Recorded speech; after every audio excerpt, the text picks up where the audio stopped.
Okay, well, good morning. I'm here to talk a little bit about geothermal energy. Some of you may have heard of it, some of you may know a little about it. I'm hoping to add to that and in particular answer the question about its applicability to NHS hospital trusts. Just to give away the answer to the question that was posed as part of the presentation title, and whether or not, or rather which hospitals could benefit from geothermal energy, the answer is all of them. The question in reality is how much can they benefit and how much energy and carbon can we save them through applying geothermal energy to the hospital.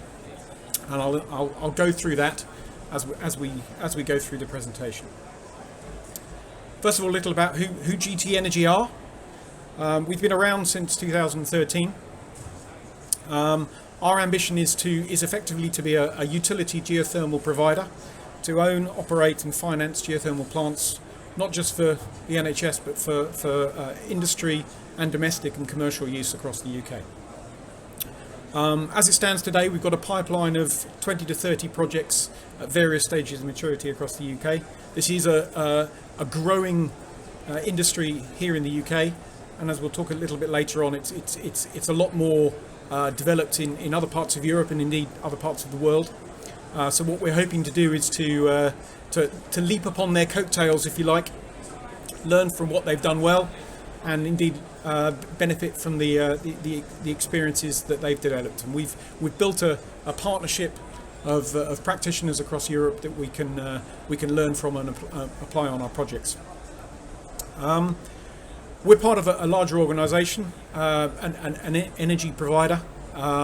We have experience in delivering projects right the way through from concept. We specialise in the subsurface acquisition of data and turning that into energy, be that oil and gas or power and now geothermal. We operate a diverse set of facilities right the way across the UK, and our business model really is to take away the riskier parts of the operation. So that's the geological risk, and as I said earlier on, basically to be a utility provider of heat. I'm not going to spend too much talking about this slide because we're all here for a purpose. We're all here because we know that we need to decarbonise. Equally, we know that heat is a significant contributor to the UK, indeed the world's CO2 footprint.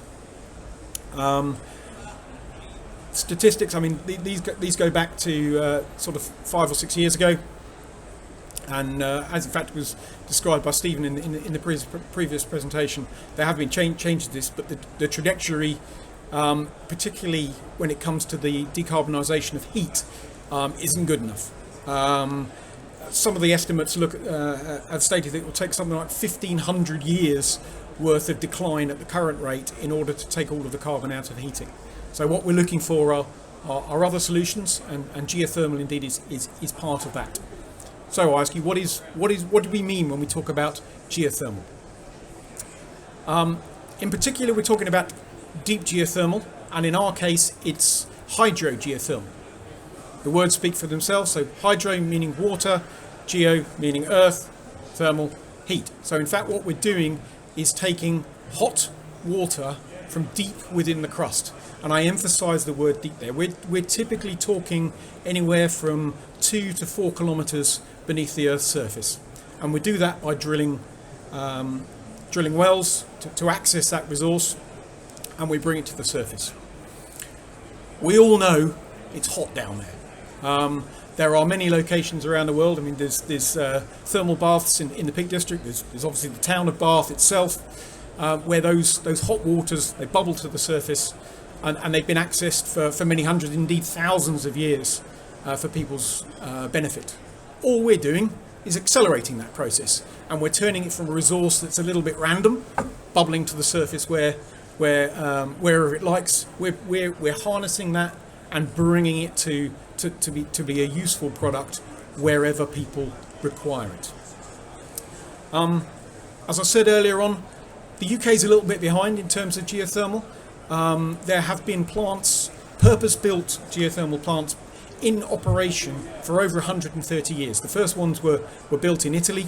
Italy's got a thriving geothermal sector, Turkey, and now in more recent years, in the last 20 or so, Germany, France, the Netherlands have all been leaping onto the bandwagon. So we're hoping to join them and to be able to harness that resource that's available underneath the surface. As I said, there are a number of countries that have got these in place. There's over 300 current operational systems in Europe alone. Let's talk a little bit about the benefits. I mean, fundamentally, geothermal energy is zero emissions. It's there. It's hot water. It's heat in the crust. So it's inherently carbon free.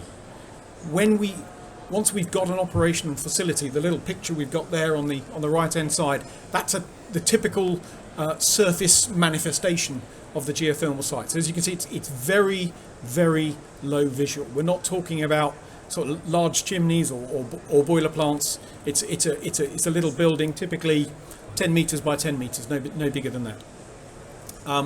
Because it's a resource underground, it eliminates the feedstock energy fluctuations and the volatility that we're all seeing at the moment. Our business model, as I said earlier, is to take the risk away from the customer.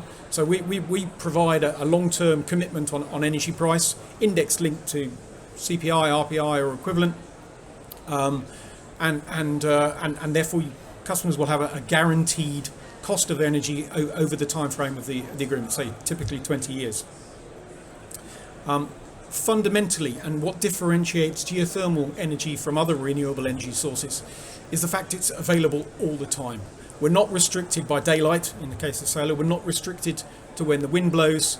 It's there, it's dispatchable 24/7. Turn it on, turn it off as and when the demand in the customer's facility requires it. So I talked a little bit about the process of extraction. We drill a well down to capture that hot water. In fact, we drill 2 wells, and the reasoning behind that is very simple. What we want to do is extract the water, we take the heat from it, and then we return the water back to the aquifer it's come from. And we do that for very simple operational reasons. If we were just to take the water out, we'd have to do something with it, and it's not particularly nice water. It's certainly not potable. Very, very high salinity, so it's not useful for any purpose. And we put it back into the reservoir, into the aquifer to maintain the pressure, and that keeps the cycle. That means we can continue to operate that for 100, even more years if we need to. A couple of statistics there on the right hand side. We can talk about heat delivery, heat supply in terms of gigawatt hours. So a typical plant would be somewhere around 30, 40, all the way up to 60 from a single doublet of wells. In terms of sort of instantaneous heat power, that's equivalent to about 10 megawatts. And just to give you a rough idea, a 10 megawatt plant of that sort of size is going to save something of the order of 10,000 tons of carbon per year. So we're talking a very significant reduction in carbon footprint, not just for hospitals, but actually for entire systems. A number of those projects that I talked about earlier on are as part of our pipeline, are connected or intended to be connected to district heating networks. Our first project that's on the ground at the moment, we're working in Stoke-on-Trent. We have planning permission and regulatory approval for a doublet of a similar sort of size to that. We're hoping to start work on that sometime in 2023. Actual construction work, so building of the site and drilling of those wells, that will be connected to a district heating network. And in the case of Stoke, we're working with a partner to actually build that DHN and connect up the customers to that. Geothermal energy is low carbon, as I said earlier on. It's also very, very efficient. We talk about COP, a term you'll be very familiar with if you work with air source heat pumps or ground source heat pumps. They'll typically, a good one may be seeing sort of COPs in the region of 2.5, maybe even up to 3.5. We're talking about COPs in the region of 12, for a small system going all the way up to 25. So it's massive multiplier in terms of energy efficiency, and that's how we can talk about the sorts of carbon savings that I was mentioning earlier on. A couple of things to mention in the picture there on the left hand side. If you see where the doublet of wells is coming down there, you'll notice they diverge, and that's part of the sort of operational practice that we carry out. What we're trying to do is ensure that the cold water that we've taken all the heat out of at the surface is returned to a different part of the aquifer than where we're extracting from, and there's very obvious reasons for doing that. We don't want to cool down our source of energy. Second thing to talk about in that picture is also that we're targeting natural aquifers, fractured reservoirs within the limestone, within the sedimentary rock that's down there. So we're going after existing. They're not pools of water, but water resources underneath the Earth's surface. And the last thing on the most extreme side is they're talking about depth. We will be drilling down to perhaps even as much as 5 kilometres deep. They've actually done a trial project in Finland in the last couple of years, and there they were drilling down almost to 7 kilometres. So these are very, very deep wells. The closer you get to the Earth's crust, obviously the increase in temperature. The project I was referring to in Stoke a moment ago, we're expecting temperatures somewhere in the region of 105 to 120 degrees centigrade. The advantage of that temperature is, of course, it's immediately usable as a resource. You're not having to provide any additional boost. Other parts of the country will be different temperatures. They could go higher, particularly here in Manchester. Actually, it's on a particularly good spot. So we're actually looking at potentially even higher than that. In other locations, because that water resource is closer to the surface, we may be talking about as low as sort of 40 degrees. But I say as low as, of course, that's still significantly higher than you might be accessing through an air source heat pump or a ground source heat pump. So the consequence, you'll still be achieving much higher COPs for the overall plant efficiency. Okay, so the UK, I mentioned earlier on, we're a little bit late to the party. Some of our friends in other parts of Europe and elsewhere in the world got there ahead of us. There's currently something like 18,000 megawatts of operational facilities across Europe in a number of different basins. The Paris Basin is particularly active at the moment. They've got 60 odd projects, and they're drilling them at the rate of 2 extra doublets each year. They've gotten so good at that actually that the projects are now carried out under fixed price EPCs. They know exactly where they're going. They know exactly how much it's going to cost, and they're just rolling them off the pipeline. Munich in southern Germany and Bavaria is another good hotspot, pun intended.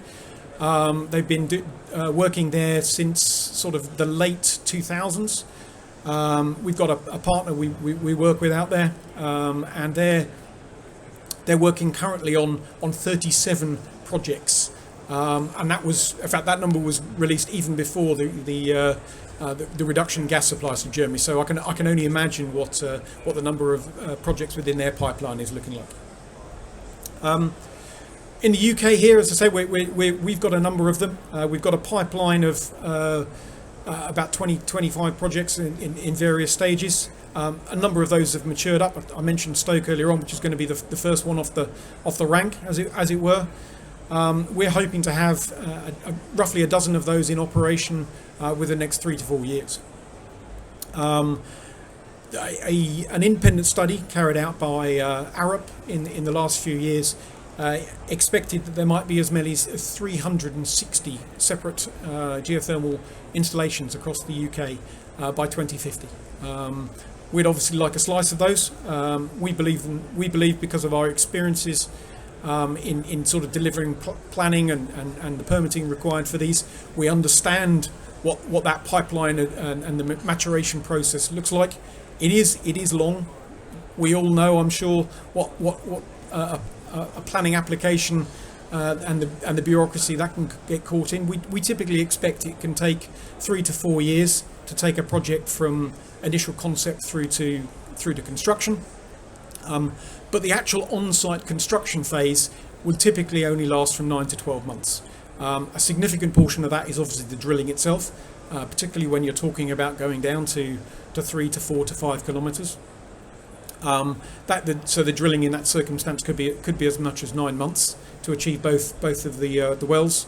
Obviously, in advance of that, you need to prepare the ground, you need to build the drilling site, and then at the end of that, you sort of dismantle the rig, you tidy up the site, and condense everything back down to that small 10 by 10 metre footprint that I showed you in the earlier slide. So once you've got the facility up and running, that surface facility is all that remains. The rest of the land can be returned to other purposes. We don't recommend that it's built over in terms of buildings or other facilities, but because on occasion, probably once every 2 to 3 years, we will need to carry out routine maintenance on the well. But returning it to use as a car park or indeed green space is a perfect idea, because it enables us then to bring in the rigs if we need to carry out the maintenance activities. So just to sort of close things up then, and to revisit some of the statistics I talked about earlier on, we are talking about CO2 savings roughly in the region of 1,000 tonnes per megawatt of delivered thermal heat. It provides insulation from energy shocks and gives stability around price. Typically of the order, based on current prices, of about £2.5 million reduction in gas usage. High COPs. And why is it particularly useful and suited to hospitals? Well, this is all about dispatchable heat. So the more stable your heat demand is, the more utilisation you can make across the day, across the year, of the heat that is available. When we talk about hospitals, and particularly compare those to sort of commercial buildings, the heat demand is much smoother. And by virtue of that smoothness and lack of peakiness in the demand, that gives you much greater utilisation of the energy. Because you're paying per unit of energy, that actually, and the cost is a given, it's drilling the wells, that actually means that your overall cost of energy is lower than a commensurate system in domestic facilities. So hospitals are particularly suited to because of their very smooth demand across the year. What we've actually been looking at more recently is how we can take advantage of any excess heat available in there that's not been used for heating. And what we can actually do is through some clever process engineering, is we can turn that into a cooling system. So we can actually, in the warmer months, when heat isn't being used, we can flip the system around and use it for providing cooling to the same facilities. So you're getting double bang for your buck, again, which adds to your overall energy costs, energy savings, and your CO2 reduction. So I guess that's probably coming to the end of things. I'd like to leave a little bit of time for any questions if people have got them. I guess just to focus into a couple of the pictures there. Now, this is very low visual impact. It's predominantly hidden. It's all deep underground. Once the facility is built, you don't see it. It operates there quietly, very little noise. And just chugs away. And as I said on earlier slide, it can be operating for 100 years, even longer. We know the geology in the UK. We've compared it to the successful basins across Europe. We know we've got similar geology there. That means we can tap it and take advantage of it in exactly the same way that those other projects have been able to do.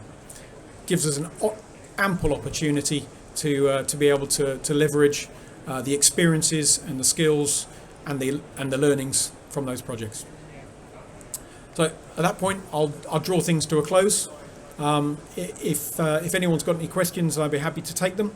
And I'd just like to, if people are interested in learning a little bit more about the Stoke project, we've got some flyers on the booth next to us. Thank you very much to CF for hosting us for that. So we've got some short descriptions to go through Stoke. Myself and my colleague Tony, give everyone a wave, Tony. We're happy to talk you through and answer any questions you may have. Thank you very much. You're first. You mentioned in Paris, Stoke, particularly more advanced, and we're offering a fixed price performance contract. Yeah. So you're not at that stage.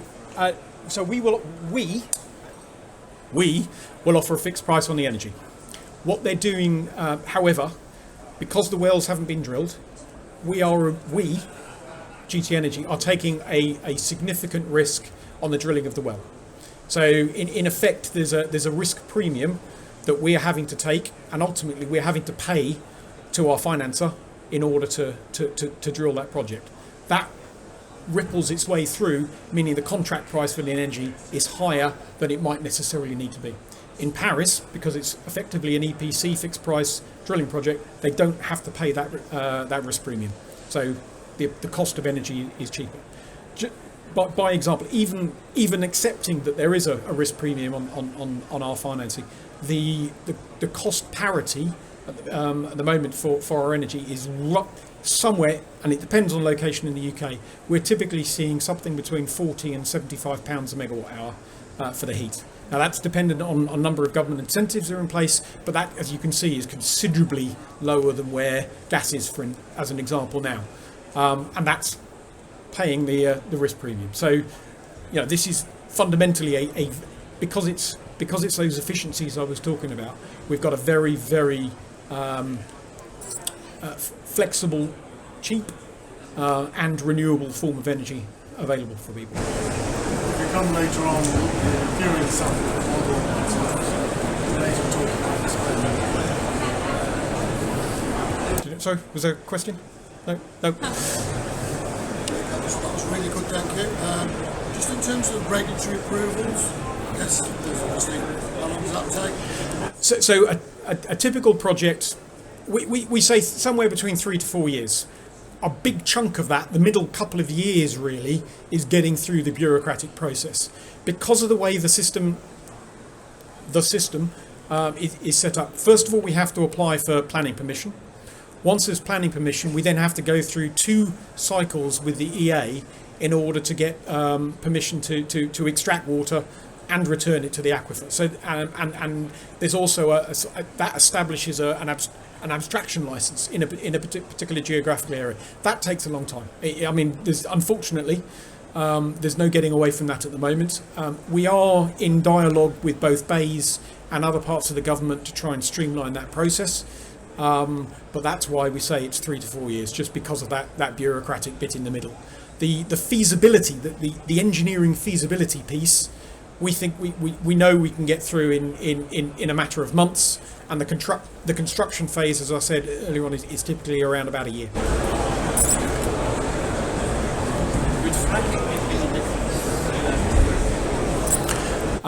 Potentially, there is a process known as EGS, which is enhanced geological stimulation, not fracking. EGS, which enables you. The principle is effectively to fracture non-pre-fractured rock. We're not talking about that. We believe it's too early. I mean, this is very much a pilot technology. It has been hypothesized as being of use. We believe there's enough pre-fractured, naturally occurring reservoirs. We all know there's aquifers underneath. I mean, whether you're talking at 25 metres or 2,500 metres, we know that there are reservoirs of water down there, and we think that's a great place to start. Why be making life difficult for yourself? So the work we are doing is focusing in on areas that we know to be applicable and appropriate, and we think there's actually enough to be getting on there. Let's not make life difficult for ourselves. Any further? Oh, and again, so you're much more interested in heat networks, not individual, so like a hospital only has. Actually, a hospital, because of the large heat demand. I mean, a typical hospital is 25 to 50 gigawatt hours. It's got more than enough demand to satisfy a single well doublet. So we think it's a great starting place. Also because of that nice smooth demand, it's a great way of optimizing your spend. You get a lot of heat for a particular well. So a hospital's a good starting point.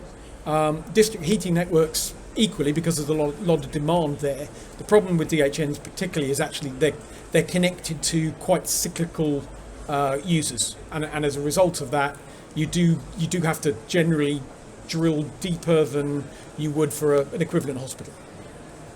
But fundamentally, because of that cost, and I guess high, very very low cost provision that we can offer across a 20-year supply, we actually think it will work for a multiple different types of customers.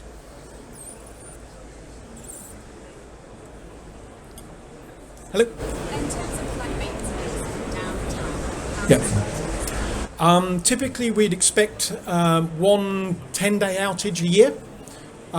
So when you're installing a system like this, you will have a backup system in parallel for that. But the facility itself, so it's two wells and a heat exchanger that sits between them. It's very very simple.